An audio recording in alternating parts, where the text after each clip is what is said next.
Hi, welcome to another exciting episode of the Andre The Beast Crayton Show. Today we're gonna talk to a young man whose journey into the sports field, and let's be specific. Let's talk about the different football organizations. And it's a tough road. We're talking about the NFL, we're talking about the CFL, we're talking the UFL. Hell, let's even add the Arena Football League in there. Hell, anybody that's carrying a football, that's what we're talking about today. But we're talking about one man's journey. And it's a very interesting journey. Just imagine in high school getting the chance to get an Olympic medal. Just imagine being one of the best in your field, and all of a sudden you have to forego a mountain of scholarships because something even more important happens in your life where you have to take care of a family member, not just any family member, but your father. And you're still young. And now you have to navigate which directions that you need to take to keep your dream alive. Today on the show, I'm blessed to have this young man, and I heard his story of inspiration and the never die attitude. Clearly a beast mindset. I'd like to welcome to the show the future NFL linebacker star. Let me go deeper. Let me give him what he's due. Not just the future linebacker star, because he's already proven he's good at this position, but he's also good at the defensive end, converted over to linebacker. Welcome to the show, Mr. Thomas Reed III. What's up, big guy? What's going on, man? Appreciate you having me, man. Thank you for that. Before we get started, you grew up in the New York area, and then you wind up in Colorado. But before we go to that journey, what was it like for you growing up in the New York area? Oh man, I loved it. I was born in Long Island, lived out in Brooklyn, but the New York lifestyle is extremely fast. Yeah. Such a diverse area. I had such a good time, memories that would forever stick with me. So I definitely enjoyed my time out there. Now you did something truly 17 years old, gold medal, Team USA, still in high school. Damn, you got to tell me that journey. How did all that even unfold? Truly, I don't even know how to really break it down. I remember one day I got an email and a call from a guy who was, he said, "Hey, I'm part of the Team USA committee," and I hung up on the guy. Like, I'm thinking it's a prank call, like it's a joke or something like that. Yeah. The guy ended up calling me back and told me, he was like, "Hey, do we get disconnected?" And I told him, I was like, I don't really play around with my football career. I don't do well with prank calls. Right. Long story short, he said, "Give me an email and I'll send you this information, but we would love to have you. And if you don't get an email within the next 5 minutes, do not call me back." So he sent over that email, and we talked about it when I called him back, and kind of just gave me the breakdown. And it was a truly awesome moment for me in my life to go, represent the country and play for Team USA in Kuwait. How in the heck did they find you to even get put on the team? Because you're talking about you're 17 years old. Like, what made you stand out to them after you physically met with them? I've been to a lot of camps and showcases at, my young days in high school, trying to compete with other kids from other states to see where my skill set was at, how to develop. I learned from a lot of pro coaches. I've always been just invested into the game of football, but it might've been somebody there from one of those showcases, whether it's the USA camps or, the national underclassmen or something. I'm not sure, but, he ended up reaching out to me, and I believe it was 55 or 60,000 kids or 40, some crazy amount of applicants, and they only selected 45 or 55 or something like that. And I was one of them. So it was truly a blessing. What was that like once you got there? Like, what was different compared to what you were doing with the team, with you playing just in high school? Like, was it a different format? It's almost like going from high school, college, and then to the NFL. What was the different preparations that you had to do to be considered on that team? What was the training like for you? For me, I was such a football addict pretty much where I would just go work out and do my normal trainings. And then I would go to the field and I would do a lot of visual learning. So like I'm jogging off from the sideline, I'm working on my long snaps, I'm picturing how I'm in kick stepping. I'm trying to picture what Mexico would players would look like and Japan and all of the other kids that we were playing against. And that was for me, that was my preparation. And then once I got there to kind of see the talent that I was playing with, is even now, to start one of the starting quarterbacks in the CFL. He was actually my teammate. He won a Gray Bowl this year, Brian Scott. So it was, he could tell you as well, but like the talent and the preparation it took was just I was just locked in pretty much. What was what was some of the teams like that you was playing against? You was playing against other countries, correct? Like, Yes. how was that? I'm pretty sure it's a one and done. If you don't win, you pack it up and go home. I don't know. Yeah. I'm asking you. Is that what it is?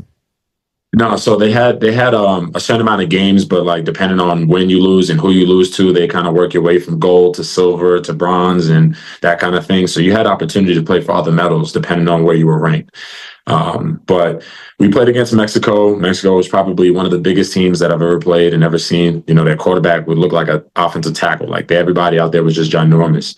Really? Germany. Yeah, Germany was an extremely talented team. They had such diverse of speed and size, and you could tell that they've invested into the game of American football as well. Canada was probably our hardest competition. We were actually I think we were down in the first half, and we were kind of losing until we came back and ended up beating them in the championship game. Japan, they were just small, but they were just super fast, like agile and quick, and so it was so cool to see all of the differences, yeah, in all of the countries. But everybody, there was just talent on all of the teams. Well, you're older now. You're 27 years old. But I mean, like, I've never even heard of an opportunity like this. And then on top of that, you're 17 years old, but you go over there. I mean, get real. We're not watching Japanese football in America. We're not watching, Russian football in America. We're not watching none of these other countries. But you're telling me at 17 years old, they pretty much took this game and actually play it on a level that's pretty damn amazing. Yeah, that like I said, there was the talent across the board. Obviously, you could tell the countries who are very familiar with the game of football, countries who are still learning the game. But just the fact that I had that experience in another country like Kuwait, and seeing all of the different countries participate in this, and then having that bonding moment with other players from other countries, just from the game of football, was truly a blessing, especially at a young age for me. That was a blessing for me. How long was the tour? How long was this for you when you was over there? Was it a week? So I believe we were in, I was in Washington, D.C. at Shenandoah University. We had our training camp and meeting there. And then we flew from D.C. All the way to Kuwait. And I believe we were there for about 2 weeks, 2.5 weeks. That had to be, but when it was all said and done, and it was, first of all, what was it like when you was in the championship? You said the Canadians was the toughest that you had to play against to get the gold medal. What made them so tough for you guys to beat? Were you all the same age, around the same age bracket? Like, what was the cutoff for the age? Yeah, I believe it was 19 or a redshirt freshman technically in college. I believe that was like kind of like the cutoff that was at that time. But it was the U19 team. And no, Canada, their skill set, you could tell like a lot of those kids probably had like a lot of elite training of where they're from because they have the CFL up there.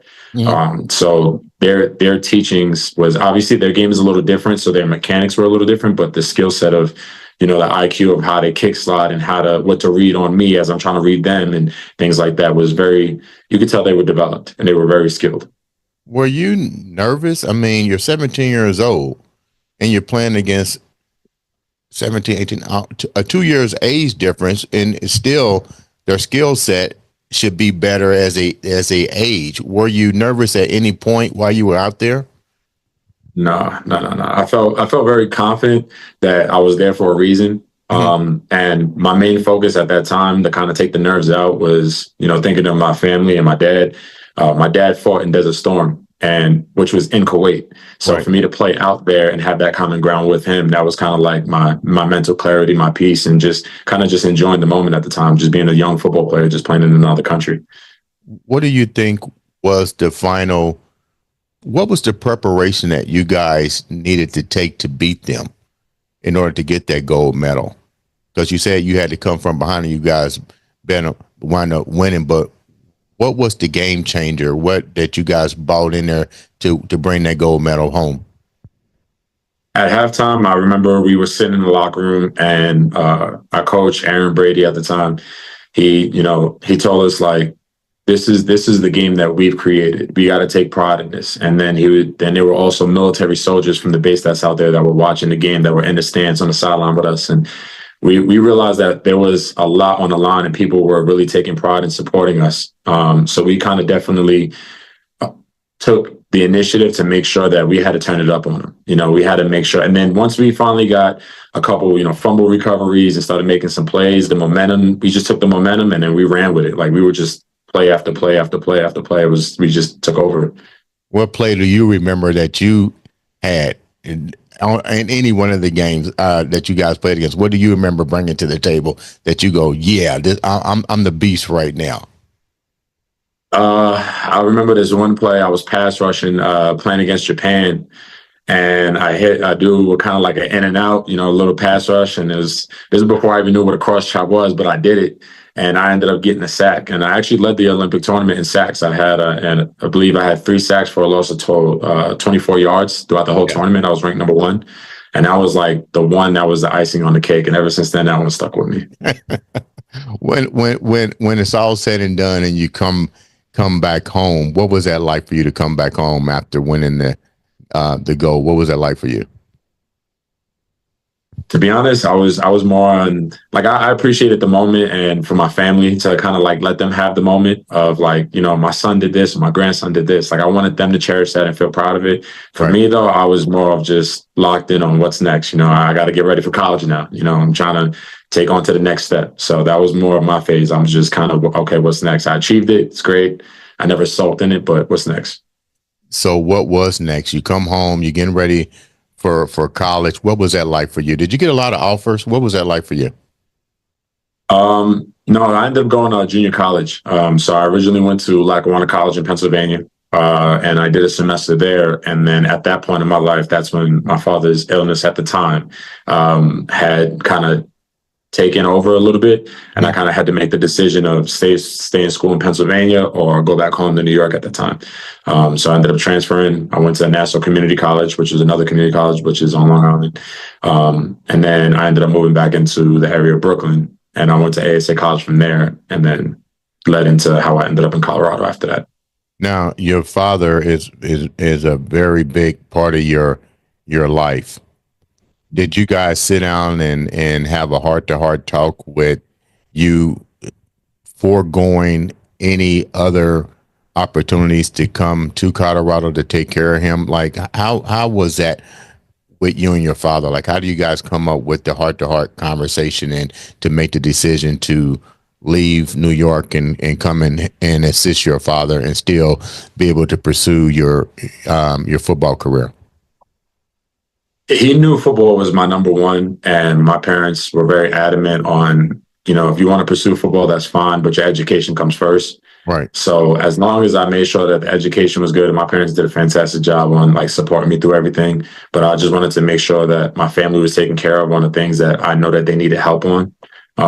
So it wasn't even just really my dad that I had that conversation with. I let my mom know. I told my sister, I told the whole family, like, this is what I need to do in order to make sure that everybody's situated. And I went through all of the pros and cons, a bunch of possibilities that could happen, that could not happen. And I had to like really do a lot of self-evaluation for that in order to take that step. So that way my family doesn't struggle or put themselves in a worse situation just because I'm chasing something. And in my opinion, it was my concept of being selfish. Like I'm worried about my career and just myself, when there are people who pushed me and helped me get to that point, especially my parents. I couldn't just leave them behind. How was you able to keep your mental focus knowing that your dad was going through let's call it what it is, life-threatening situation with kidneys and being on dialysis for hours and hours and weeks and days at a time. How was you able to really keep that mental focus? And, you know, did any of that, were there any moments during this time where you're helping your dad and stuff that you was like, I don't know if this is the right decision for me to keep trying to pursue this football or maybe do something else? No, I knew one thing that my dad knows is he played professional baseball at one point of his life, and he's also had to close that door in his life. And he's told me, like, if you have the skill set, pursue it. So he's always been in support of me with that. But when it came to, the mindset, I always realized that I come last. And I hate to say it that way, but that was my mindset. That I come last. Like my father, he comes first, and then my mother, she comes first before me. Making sure my sister, she's younger than me, so she needs a sense of safe space to get things done. Like there was a lot of people that relied on me, and I ended up having the skill set to get the resources to have these accomplishments to put my family in a better situation. So it was always about learning how to just stay logical, appreciate the things, and just take care of what needs to get taken care of. Now you wind up being in Colorado, but then you also wind up participating in the pro day and workouts. What was that like for you to get that invite to have a chance to showcase your talent? Man, it was always a dream of mine to do it, especially coming out of college. And then once I finally got the opportunity, I was like, again, I was in that what's next mindset. Like, okay, how do I get this done? What do I got to do? And, there's a Colorado training facility. There's a training facility in Colorado, Land Out Performance. And they helped me through my process of getting my pro day and training me for my pro day and things like that. But once I finally got there to see those teams and those scouts and sit in that room with them and kind of go through that process, it was like I guess it was a moment where I kind of felt proud for something for the first time. But then I realized, like, all right, this is a job interview. Like, I gotta shut this off. Now it's time to lock in. So I immediately turned it off, and I went to work and continued locking in and staying pursuing it. When you're at the pro day, I know, and I asked this with a lot of my friends that played in the NFL or went through this process, like, who did you really want to interview you? What teams did you really want to interview you, and why? So we had the New York Jets there, and I was really hoping at the time. I mean, trust me, I'd have been thankful, especially coming from a D2 school. I would have been thankful for all of the teams that were there. Yeah. But when I saw the Jets there, I definitely thought that was like an opportunity of like I started picturing like if I get an opportunity at practice squad or rookie mini camp or something, like my dad could take the drive, right there to MetLife and or the training facility and come and watch. My family can have that moment of like feeling proud and kind of clearing their mind of all of their day-to-day stuff, right, just to watch me pursue something and for me to give them that space. That was my thought process at the time. Who was your second choice? You better get this right. I'm giving you all the chances in the world. Well, at our pro day, we only had a few teams, and at that point, like I said, I was more so focused just on wherever I can go. Give my family the opportunity to watch me play another time. Now, you suffered an injury. How did that change your mindset? Because I know as a former athlete, when I ripped my hamstring, I had never had an injury before, and it was psychologically hard for me to grasp an injury, period, especially when you never had one. But the training is different. The mindset becomes different. What was it like for you when you wind up injuring your hamstring? How did you refocus? In the middle of the 40, opened up, and I guess I opened up a little too much, and my mechanic was off or something, and I ended up, straining my hamstring at the time, and it took a toll on my timings. But at that point, I was like, I can't. Yeah, just again turning off the emotions and just staying logical and understanding that I'm at a job interview. I got to get this done, and I got to fight through it no matter what. Because if I sit out, I'm at 100% loss. If I fight through it, I'm still at a 50-50. So right. I just had to kind of push through it and just deal with it. And then once my pro day process was over, like I always understood the process of how to be a professional and how to be, carry yourself in that manner and understanding what the business consist of. So I just made sure I had all of the resources that I need. I had a medical team and the resources that would help me during my pro day. They helped me recover, and then I was back to square one all over again. I was feeling better than ever after I healed up. When you guys are at pro days like that, it is a job interview. You are being watched by scouts and owners and trainers and everybody. How do they, when something like that happens to you, how do you guys get notified on how your performance is? As a professional bodybuilder, before I be even on a professional bodybuilding level, we get score sheets from the judges. Every judge gives you a score sheet to let you know how you did in certain categories. Do you guys get provided with that same type of data as well when it's all said and done? No, sometimes like depending on how well you do, if there's something that they really want to come across and say, I guess they just come up to you and, tell you did a good job and they like certain things that you see. But most of the time, from what I know, most of the stuff goes through the agents, and they talk to the agents and take care of that. So, your job is to stay in shape, stay ready, and stay on top of things. And then the agent is the one that's always typically following up and doing his part. That's why it's important to find somebody you trust in that realm. Okay. So now it's time for the class of 2020. That was we talked about that. That was a serious class. Now you switched from defensive end to linebacker. You was one of the top 10 linebackers. How do you feel that the injury, how much impact do you think the injury had on the overall 2020 class as it relates to you? I think it impacted everybody to some form or fashion, whether you got picked up or not. But for me personally, me coming from a D2 school and then me not having, pulling my hamstring in the middle of the drills, my time's not looking ideal. And granted, that's not their fault, but they just got to go based off of what they see. But, I'm thankful that when I did my vertical, I had a 36.5. And then when I did my broad jump, I jumped 10 feet, 6 inches. So I was definitely up there and I was getting my mojo going, and it kind of just took a turn. So it kind of just was, it is what it is, just take it on the chin and just figure out what's next. Your road has not ended yet. No, sir. You still got a lot of things that you're doing. And one of them I thought was really cool. You have a scholarship named after you. Talk about that. Cause I don't know no athletes that have a scholarship named after them. Yeah. So when I came out in 2020, obviously football is NFL, not for long. Football doesn't last forever. Right. My mother was on me for plan Bs and stuff. So I had kind of no choice in that window. And then, I ended up signing a contract to the Fan Control Football League in Atlanta, played out there. And then, didn't last very long due to an injury I had that year. But once I came back home, I was trying to figure out, how can I give back to the community now that I've achieved something else, whether it was kind of small or not. I think I had achieved something where I can kind of give back. And I kind of just built, my name became a brand from the Olympics and from making it and playing in college and things like that. So kind of just wanted to utilize that in a positive manner. And I decided to start my scholarship fund where I help kids, high school seniors who are kind of in that process of getting recruited or struggling with tuition. Mm-hmm. And whatever school that they go to, I send $1,000 check to that school to help with their books and help with that stuff. Man, that is beautiful. You don't even hear that from individuals that may not have already made it to the league. You've already doing something proactive to help the community. Let's go back a little bit. Mm-hmm.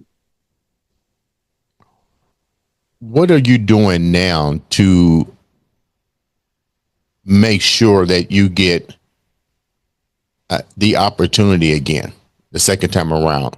What are you doing now to prepare for that?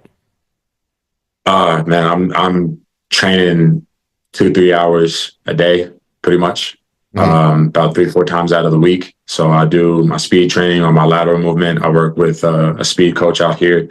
And then I'm a sports performance coach now, but one of my degrees, because I have 7 degrees. So I utilize one of them in writing my strength and conditioning program that way. So I'm working out all of the time.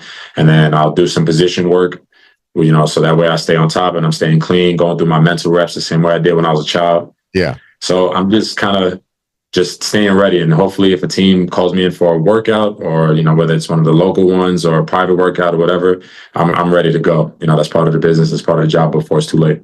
Now hold down a minute. You said you got how many degrees? 7?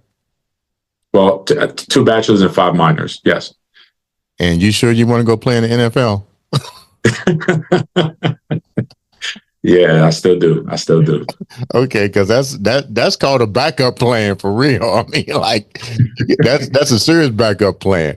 Let's go back a little bit. Let's talk about your dad. How much of it you've helped him? He's doing better now, correct? Yes.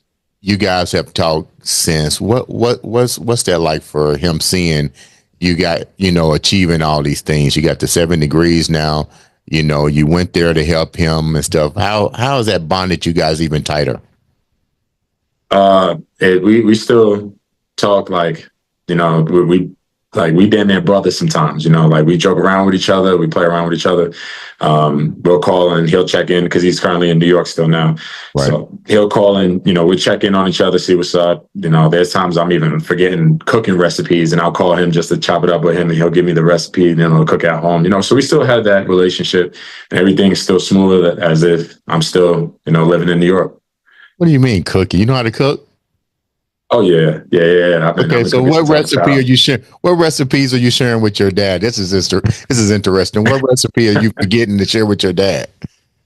Man, he's taught. We have a family recipe when it comes to oatmeal. I mean, to how to season different ways of collard greens, and he's taught me how to make mac and cheese. Different ways to make a steak. My pops was a chef, so he showed me the way a lot. And my mother, she's the organizer, she's the cleaner. So when it came to cooking and cleaning, I got that skill down pat. Yeah. So what did you learn from your mom? Like what inspiration did your mom bring to the table for you? My mother, she's taught me a lot about how to be, to lock in and get things done no matter how tired and fatigued you are. She stepped up to the plate and executed a lot in the household. And even no matter how many times it took a toll on, her or my parents, they did their part and always trying to make sure that I didn't see it. I mean, granted, there's only so much that they can do, with me as a child, and that's the reason why I lived the life that I lived, to make sure that they don't feel that way no more. But they did the best that they can. And my mother, she made a lot of sacrifices and did a lot of things for me that she didn't have to do as a mother, let alone, with my football career, so both my parents are truly appreciated. And it's been a blessing for them to do what they did for me. Now I'm a throw a bone at you. Now you said, the Indianapolis Colts might have looked at you. You have any intentions on trying to come here and try to participate on the Indianapolis Colts football team? Listen, if the blessing comes, I'll be on the first flight there. So what do you got going on now? You got some projects that are about to come up in 2026. Tell me a little bit about that. Yeah, so I host football camps now around the country as well with some of my former NFL teammates or friends, the guys that I play with in different leagues. And we kind of just go back to the aspect of giving back to the community, giving back to the youth kids. And, we want to coach them and basically give them a good time. And then the high school group, I want to make sure that they're prepared for life as much as possible. So we go through combine testing, we go through position work, teaching them how to build their IQ for what college is going to look for. I do a college recruiting seminar, so I teach their families and the kids now about what NCAA is and, the eligibility process and, red shirts and green shirts and all of that stuff like that. And now I was teaching them NILs and how to be safe with that because, we see what sports is becoming now with this. And then I have a partnership now with a company called Straight Align, where they're one of my biggest official partners for my camps. And they actually give my kids college credit courses that they can complete at home. So that way they can transfer those credits over to whatever school that they attend to. So that way it saves their scholarship and their tuition and so on and so on. Like I said, you want to stay in the NFL? You got mindset. I don't know why okay, I get it, man. You're like you're doing stuff that corporate America is doing right now. And that's really cool. My question to you is this. You have a program that's fundamentally sound to help these individuals understand the business aspect of going into the NFL and so forth. You went through these things. What are some of the things that you wish that you knew prior to starting your journey? Education. I'll put it straightforward, just like that. I want to say I was a knucklehead, but I will say that, I look back on it, and 10 years ago when I was in high school, I could have done better. And regardless if it was getting my GPA up by 2 points or retaking my SAT at the time again, it's the little things. And I tell all of these kids, like, if you don't do what you're supposed to do now, it would literally dictate your regrets or not, and for the rest of your life, especially in this game of sports, because this doesn't last forever. So you never get that time back and wondering where you could have been. So, I'll probably say that education was really like the biggest thing in learning, like, hey, if I had got my GPA up to qualify for this school, if I had played here, maybe my career could have been different here, or maybe my life situation could have, there's a whole bunch of shoulda, woulda, couldas, and I know you shouldn't live life in that dynamic 24/7, but I look at it as a sense of accountability and understanding how to avoid those problems for the next generation, or, how to live my life better as a professional athlete, where the dynamic is a lot more detailed, I'd say. You've been doing these sports camps all over the world. You have a major sponsor backing you with this. What are three of the most impactful things that you're learning from these kids as they prepare to walk the same kind of walk that you have? I'll probably say one of the biggest challenges that I'm really trying to focus on and making sure that these kids do not fall into is the dynamic of where society and the NIL deals and social media is pulling into these kids. One of the things that I've learned is that a lot of it is either building egos and, players being unappreciative of the game, or it's destroying confidence for players who, have worked hard for the game. Yeah. So I'm really trying to emphasize on teaching them that regardless on what happens, there's going to be a home, but it's about what you do. Like, you can sit there and post all of the Instagram pictures and all of the stuff that you want, but at the end of the day, you still got a job when you go to practice. So that's one of the biggest challenges that I'm really trying to fight right now, to make sure that a lot of these kids don't, live with that regret, kind of what I was just talking about. Yeah, we just saw the Heisman, all of this hoopla about who's the best wide receiver, who's the best this and who's the best that. And I get what you're saying with social media. I think I'm gonna ask your viewpoint. I think that the social media is taken away from individualism players, because all it takes is one major celebrity to endorse another player, and the whole trajectory now changes. So people that should be getting paid attention to, excuse me, no longer gets that. What's your take on that? It's when you jump into the world at the high school, we kind of talked about this, but it's about who you know and not what you know, and it's politics. It's a lot that plays a factor into it. But when you kind of got to fight through that and just take it life on the chin and just, all right, what's next? At the end of the day, I still got to go out and play my game. I can't worry about what's posted on social media. I can't worry about what's being said. Granted, you have to carry yourself because you know what the media is capable of doing. Right. But you just got to take it on the chin, So, like, for example, Genty and Hunter, they're both fantastic players and both have set tremendous marks for the game of college football at this moment. And everybody's going to have their opinion. But at the end of the day, they still got to go out there and play. They still got to get ready for the draft. They still got to go out there and showcase for their pro days. They still got to have a career. They still got to fight through the media. They still have to do all of those things. So at the end of the day, it really doesn't matter, in my opinion. I think that you just gotta deal with it. Just take it on the chin and just showcase your skills, and eventually, hopefully, somebody will find you. Kind of the same boat that I'm in. Hopefully, somebody will find me. How do you change those young kids' mindset? I mean, you're right. We live in a digital age where you can become a celebrity overnight. And I was talking to a couple of my buddies that play in the league now. I don't really see the word T in the sport anymore. It's now about who can make the most money, who can get the most notability.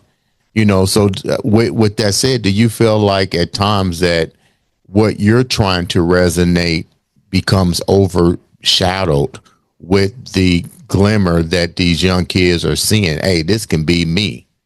That's a hard thing to how do you really try to get them to see your vision?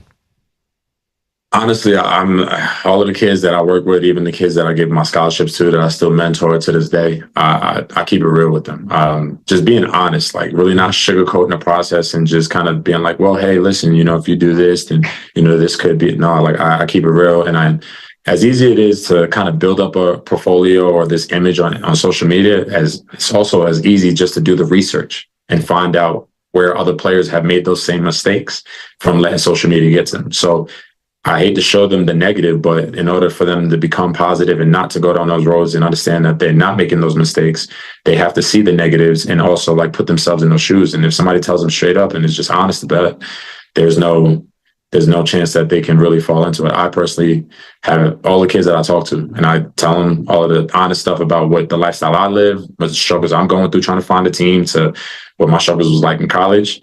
Now they're starting to see that process, and that's what I'm there for. I'm there to kind of ease that process for them and the families who don't understand it, who know nothing about it.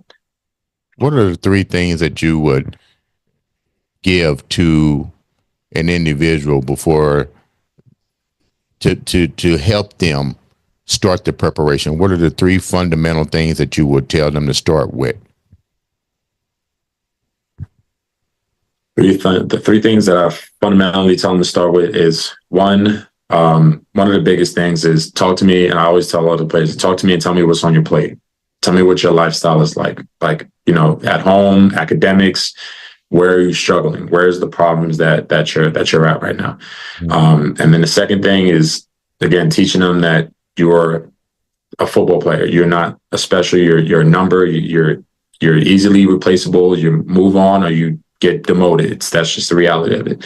And then the third thing is just understanding that, like I said, the lifestyle that you live for the rest of the next 40, 50 years of your life will start now when you leave high school, depending on the kind of dynamic that you're in. So those are like the three things I'm very, very adamant on. And then obviously the education is the biggest one. You have so much wisdom at 27 years old, so much that you're giving back to the community and your family. If the roads to the NFL doesn't open up the way that you want them to open up, will you, I won't say will you be upset, because I'm pretty sure you would be, but what would be your next choice if that doesn't happen? What would be your next choice? Because I see you having a bunch of opportunities, and I get that this is what you want, but just to say it doesn't, like what would be your backup? Yeah, if football doesn't work out, whether it's the UFL, a CFL, camp invite, NFL, whatever the case is, like this is kind of where I'm at right now. Like I've spent the last 4 years or so, after COVID and, going all of these tryouts and teams and stuff, and some opportunities happening, some not working out the best for me, so on. I'm kind of prepared myself for that. So I'm mentoring these kids now. I'm doing strength and conditioning programs. I was a defensive coordinator for our high school this year. So I have a lot of asset to kind of give back and utilize. And I've kind of already started my plan B's and C's. It's just, I know this plan A, this window's closing up, and I know I still have the gift, and I feel like I'm peaking. I'm right. Still on the rise of getting stronger. My IQ is getting better. My technique is getting better. I feel like I can still do it. So I want to cherish it while I can. I already know you can do it. I'm just making sure that you keep that mind. What was it like? Excuse me. What was it like coaching? What was it like coaching for you? You like coaching? I do like coaching.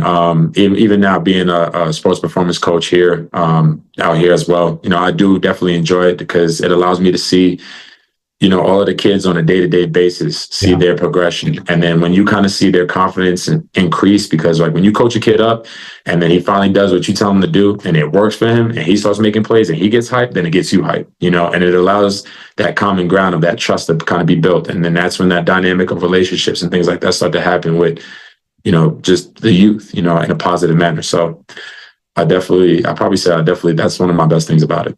Now you work with a lot of kids. You're traveling around and putting on these camps and stuff. Man, your resume is big. I mean, just call it what it is. You're doing some remarkable things. Are there any name at least 3 or 4 kids in what areas that you was in, like what state, that has really blossomed with your program and you know being a part of your camp? I'll give you one right now. Currently, his name is Brandon Bell. He's my scholarship recipient this year. He's from Denver, Colorado, went to Northfield High School. He's a young, talented, like I think 5'11", cornerback. Kid is extremely athletic. And now he's a very coachable kid. He's in the realm of now getting ready for college. We're trying to find him a home, but now he has a couple schools that I've connected him with, and now he's going on his visits and he's getting prepared for that. So he's definitely a kid that I would definitely look out for. And then, like I said, in 2026, I'll be hosting my All-Star game for high school kids who are kind of in that same boat. So there's going to be more talent to come. How can the viewers reach out to you? And I'm pretty sure all that stuff, when they reach out to you, will be on your website or when they contact you. How can they get your information? Yeah, they can reach out to me through social media, Instagram. You can find me on Instagram at Thomas.Reed, REED, and then the number 3. You can reach out to me on LinkedIn. I'm on LinkedIn. I mean, a lot of people don't use that, but I do. I'm on Facebook. I have a bunch of pages. I also have my website out. It's officialthomasreed.com. So you can definitely reach out to me that way. I mean, there's plethora of ways, and I'm down to help out a lot of the kids and the youth and teach the families and so on as I pursue my career to kind of put on pads again. Leave the viewers with that beast mindset. I know you're going to put on the pads again, and I'm going to be like cheering you on. I like the linebacker position, but I'm more of a cornerback guy. I like to use my speed when necessary, but leave the viewers with that beast mindset that keeps you going every day. Listen, at the end of the day, you just got to stay logical and understand that you have a purpose. If you're waking up to see another day, God gave you another day, utilize it, cherish it, and don't waste it. Because when you waste it and that regret hits and you start dwelling on emotions, things in life take a turn. So always just figure out what's the next step and always find a way to progress, whether it's sports, whether it's how to be a father, how to be a brother, so on. Just find ways to progress and better the life around the people around you. Thomas, thank you so much for taking time out to come and share such a beautiful and inspiring story. Ladies and gentlemen, this has been another exciting episode of the Andre the Beast Crayton Show.